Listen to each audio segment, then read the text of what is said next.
Welcome back to the Wheel of Bad Films.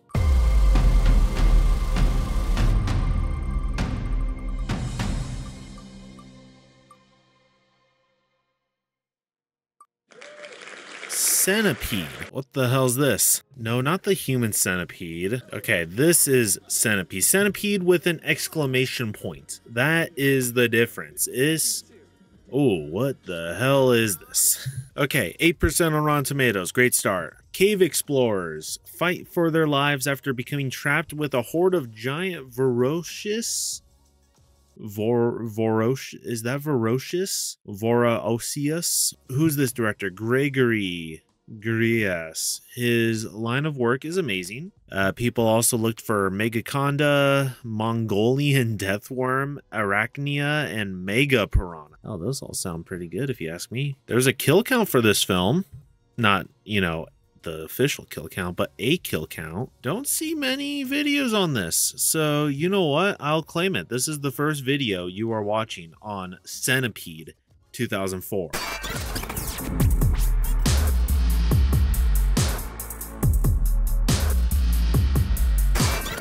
We start off our film with, of course, centipedes. You might see this and think this was shot back in the 80s or something, but no, this was actually made in 2004. This film was also shot in the 4:3 aspect ratio, which basically means instead of the black bars being on top of the video, they're on the side. This is something that actually became a standard in 1996 for movies.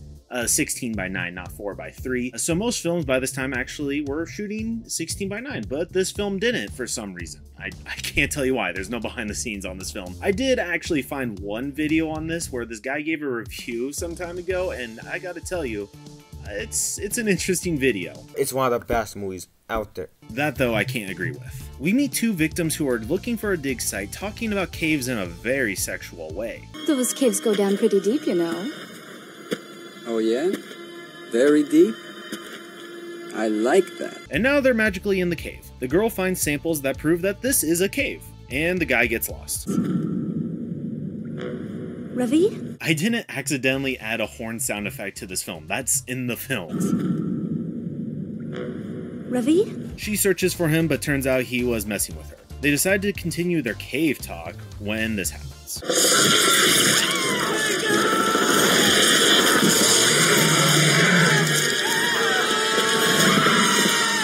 Now we're in New Hampshire, where we meet our main characters, Jake and David. David is a soon-to-be married man into a rich family, while Jake is not. How you doing, Jeeves? David's a good boy who doesn't want to go to a strip club for his bachelor party, so instead Jake proposes that they go explore a cave.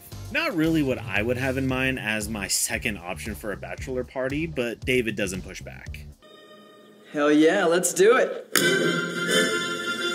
Now we're back in India, where we meet some additional people, including Sarah, David's ex, which Jake didn't tell him was going to be here. And there's definitely no chance that they are going to hook up by the end of the film. They will. We also meet Dirk, one of the only people in this film that did something beyond this. He was a guitarist in both Wayne's World movies. They meet up with their other friends, which includes Owen, who really likes saying dude. Dude! No! Dude! They also meet Zoe and Matt. Very funny, Matt. Of course I do. Yeah, that was funny, huh? No. I'm hungry. Staples of the Indian cuisine are potato, mutton, and curry. Yeah, potato, mutton, and curry. They drive out to the cave with shots that make their car look like a tiny RC car. They meet this guy, Coffee, who takes them to the cave. Not before telling them this fake story about the cave, which this group reacts to with very fake laughter.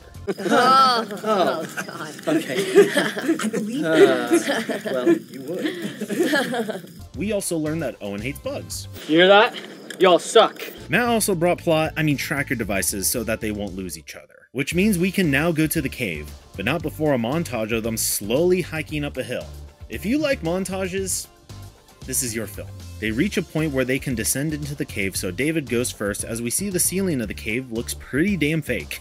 Sarah, however, jumps first, forcing her and David to race. We then get a cave climbing gear up montage, including shining a light into the camera. Yeah, twist that knob a bit. Perfect. Then the movie starts doing some Disney level cheese, with Coffee putting a palm to his head, photobombing, and sticking notes behind each other's backs. We're about 30 minutes into this film, and at this point I really can't tell if it's a horror movie or not. but that's about to change. They reach the bottom of the cave and Sarah decides to stretch now, which seems pointless to do after all the climbing. You should really do it before. I mean, the only thing that comes out of this is that David second guesses his own marriage. Or maybe she was just getting ready for the surprise. Wait, who was even carrying that sign the whole time? They all drink and reminisce about old stories except for Matt. I did something like that once. This guy has basically been the punching bag of the group the entire film. But speaking of this film, where are those centipedes at? Being as fed up as us, Matt goes to find them, only to stumble upon our cold open characters, or what's left of them. Apparently finding items of presumably missing people or dead people does not faze Matt. Nice. Investigating deeper, he finds rocks. Oh nope, centipedes. The whole time this has been happening, it's intercut with dancing. Seriously, just dancing.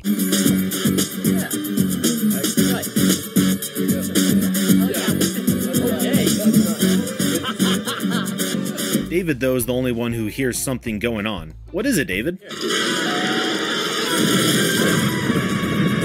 The explosion disrupts their party and also nearly collapses the cave. Also, how would you respond when you nearly just got killed in a cave? Is everyone okay?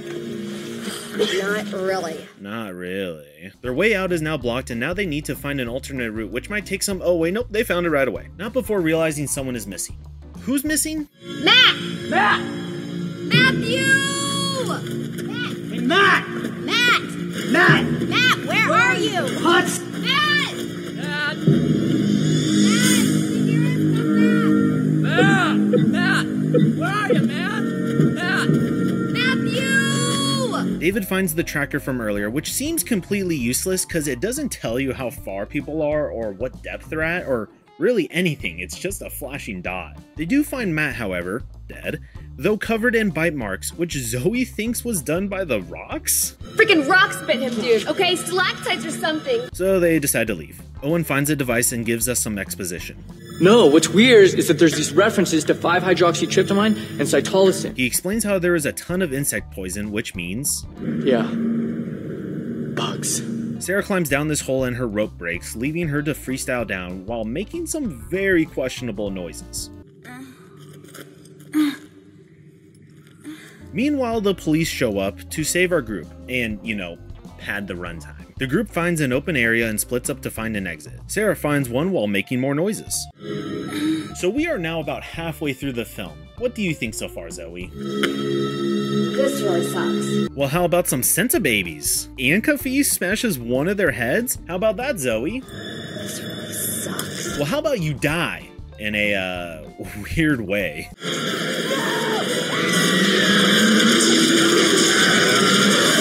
They find the centipede, which isn't that bad looking for a low-budget 2004 film. At least it's practical. They run to the exit that Sarah found earlier, and everyone's safe for now.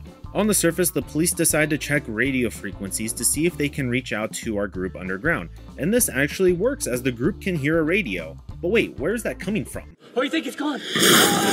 Probably the giant centipede that's looking to nom on Owen right now. The group cuts their losses and gets through the end of the cave, sealing it off before the centipede can get to them. It doesn't give up that easily though, as it tries to barge through.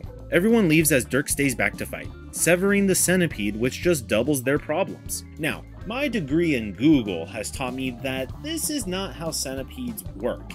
However, my degree in movies says yes. The group thinks they're safe when the centipede comes back, prompting Sarah to shoot it with a flare gun, causing it to dance before collapsing. Now, this is the one goof on IMDb that is brought for this film. I don't know who decided to take their time to write this, but when the centipede falls into the water, the flare goes out instantly, which this is not how flares work. Science. They discovered the radio they heard was in the centipede, and they make contact with the police. So now everything seems great, until the other half of the centipede shows up and kills Coffee, also splitting up David from everyone else. The rest stumble upon a room of radioactive material and a random hole in the ground that Sarah thinks will lead to David. He's down there, I know it. Really, Sarah? I just know it. Okay, fine, jeez. She heads down for our final act. It might take a while though, as they split up quite a while. Oh, there he is. They rush back up as the centipede follows them, cornering Dirk for round 2. He gets the better of him this time though, as he spits in his face, though Dirk spits back as well, right before the centipede finishes him off. They find the exit but need it blown open. Good thing the police are there. David lures the centipede out, making sure the explosion takes care of it. As they emerge, David decides that he's gonna cheat on his fiancée right now, which is so infuriating that the centipede rises from the dead. It grabs one of the doctors, also causing this weird edit where we see this officer run away twice. And Jake trips over, what, a bunch of sticks? It does give him the idea though to knock over a light, electrocuting the big bug. David and Sarah see the explosives truck while everyone opens fire on the bug, which was split in half earlier in the film by Dirk by a rock, but is now for some reason bulletproof. David attracts it over to, what kind of explosion truck is that? There's no way that will... Never mind. The fire is so hot that David and Sarah decide to make out. Jake gives a quip real quick and the police check on the centipede, and damn, they're still going at it. And that's the film. This film is wholeheartedly meh. It's pretty much The Descent, but with centipedes. And meh. The centipede spends more time floating on air than actually walking on its legs. The action is subpar to say the best. And should Sarah and David really be together? I mean, this is his bachelor party, and he decides to cheat on his fiancée because, what, they survived a centipede attack? We also never met David's fiancée, by the way, so, you know, she could have been a really nice lady and just got cheated on by this guy who decided to hook up with his ex after all their friends died, which is a little weird. Overall, I feel like this review, Jesus wept, and so did I. Thank you for watching this video. If you like this, please leave a like and subscribe, and also comment a film and I will add it to the bad wheel of films so that I might watch it someday. Thanks for watching, and make sure you keep your bug spray close by.